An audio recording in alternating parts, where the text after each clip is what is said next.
کے آقا آپ کا عالم غلام، آپ ہیں شاہ جہاں شاہ دلاں شاہ زمن، آپ کے دم سے مہو سالو شب و دن صبح و شام، مصطفیٰ مجتبیٰ آپ خیر الورا۔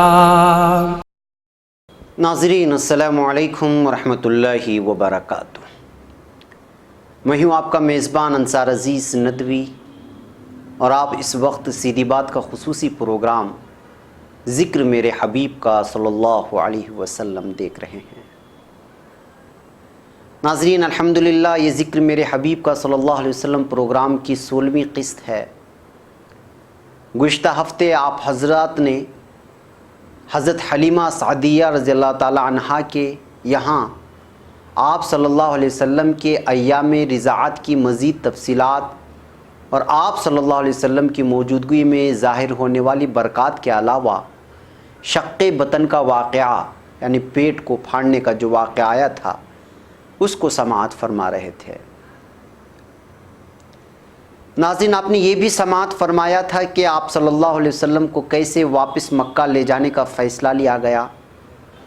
ایسی دیگر تفصیلات بھی سماعت فرمائی تھیں۔ جنہوں نے نہیں سنا ہے یا نہیں دیکھا ہے وہ پچھلی قسط میں جا کر ضرور دیکھ لیں تاکہ یہ کڑی دوسری کڑی سے جڑتے رہے۔ آئیے ناظرین اس سلسلے میں ایک اور کڑی جوڑ لیتے ہیں اور دیکھتے ہیں کہ آگے کیا ہوتا ہے۔ ناظرین آگے بڑھنے سے پہلے حلیمہ سعدیہ کے سلسلے میں مزید کچھ معلومات فراہم کرنا چاہیں گے اور آپ لوگوں کے سامنے رکھنا چاہیں گے۔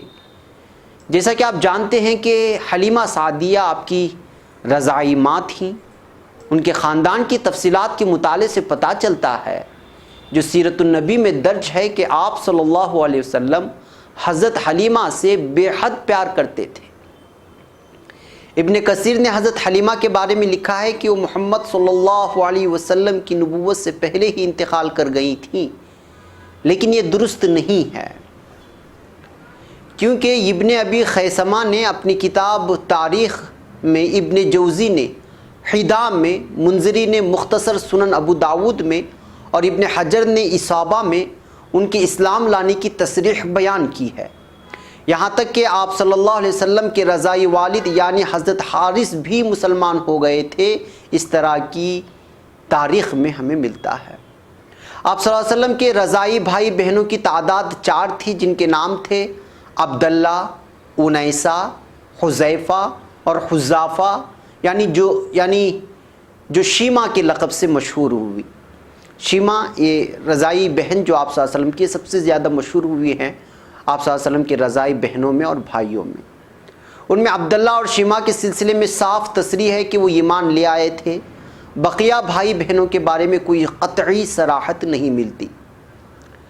حوازن یعنی بنی سعد جو حلیمہ سعدیہ کا قبیلہ تھا، وہ فصاحت اور بلاغت میں سارے عرب میں مشہور تھا۔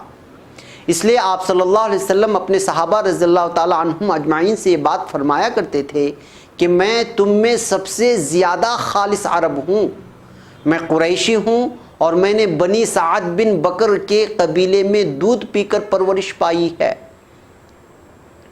جی ہاں ناظرین، یہ تھا آپ کے رضاعی خاندان کے پس منظر کا ایک ہلکا سا خاکہ۔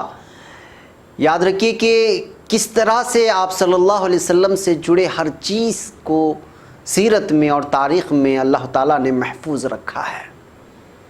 بہرکیف ناظرین ہم اب آگے بڑھتے ہیں۔ جیسا کہ آپ نے گزشتہ ہفتے شق بطن کا قصہ سنا تھا کہ کیسے 2 سفید لباس میں ملبوس افراد یعنی فرشتے آ کر آپ صلی اللہ علیہ وسلم کا پیٹ چاک کیا تھا۔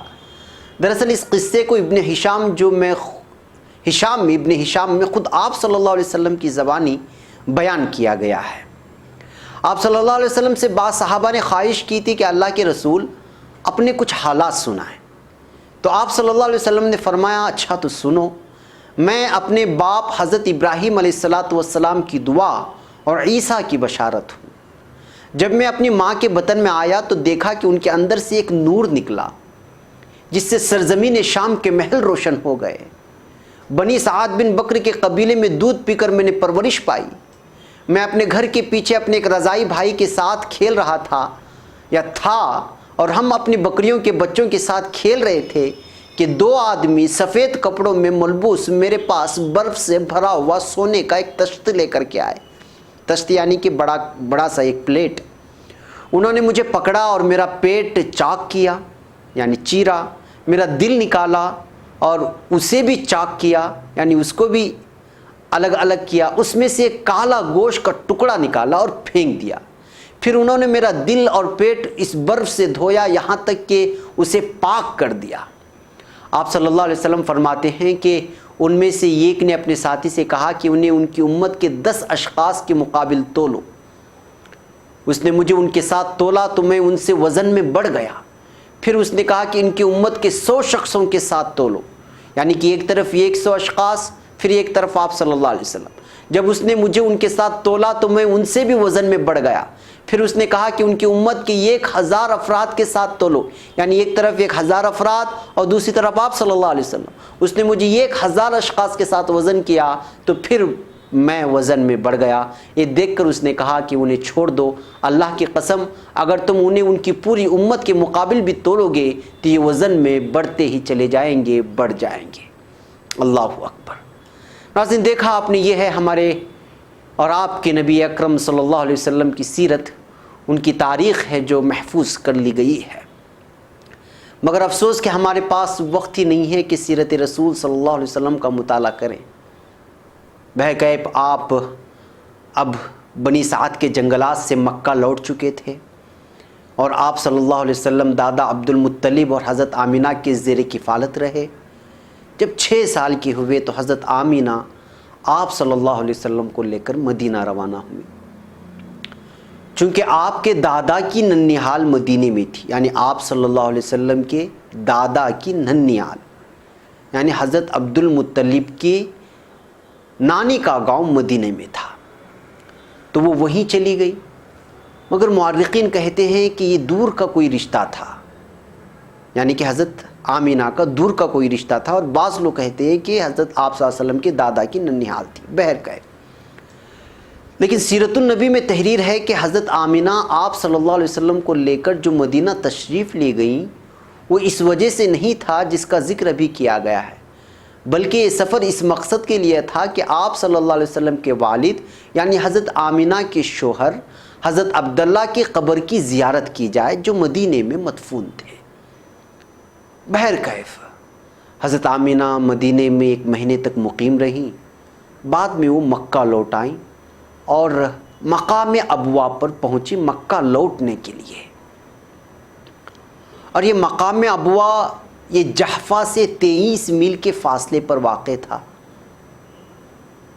وہاں پہنچتے ہی حضرت آمینہ انتقال فرما گئی، یعنی آپ صلی اللہ علیہ وسلم کی والدہ 6 سال کی عمر میں مقام ابوا پر ہارٹ اٹیک کی وجہ سے کہیں یا دل کا دورہ پڑنے کی وجہ سے کہیں کہ حضرت آمینہ کا انتقال ہو گیا، اور اس وقت آپ صلی اللہ علیہ وسلم کی عمر صرف 6 سال کی تھی. وہ کیسے انتقال کر گئیں اس بارے میں کہیں کوئی ذکر نہیں ملتا، لہٰذا اس وقت ام ایمن ان کے ساتھ میں تھیں تو وہ انہیں وہیں پر دفن کیا گیا حضرت آمینہ کو، اور حضرت ام ایمن آپ صلی اللہ علیہ وسلم کو لے کر واپس مکہ چلی آئیں. اپنی والدہ کی وفات کے وقت آپ صلی اللہ علیہ وسلم جس قدر رویا ہے اس کا اندازہ لگانا مجھے اور آپ کو بہت ہی مشکل ہے. ناظرین، آپ خود اندازہ لگائیں کہ آپ صلی اللہ علیہ وسلم جو یتیمی کی حالت میں پیدا ہوئے تھے، والدہ کی وفات پر کیسے کرب سے گزرے ہوں گے، کیونکہ ولادت باسعادت کے بعد تو وہ بنی سعد چلے گئے تھے اور واپس ہو کر کچھ ہی وقفہ بعد اپنی والدہ کے ساتھ بتایا تھا، یعنی ممکن ہے کہ کچھ مہینے. پھر والدہ ماجدہ بھی اس دار فانی سے کوچ کر گئی، ایسے مقام پر کوچ کر گئی جہاں کوئی نہیں تھا سوائے ام ایمن کے. لہٰذا جو ہے ان واقعات کو پڑھنے کے بعد اور احساس کے بعد محسوس ہوتا ہے کہ آپ صلی اللہ علیہ وسلم کا بچپن جس کرب کے ساتھ اور جس درد کے ساتھ گزرا ہے وہ وہی اندازہ لگا سکتا ہے جو اس درد سے گزرا ہو۔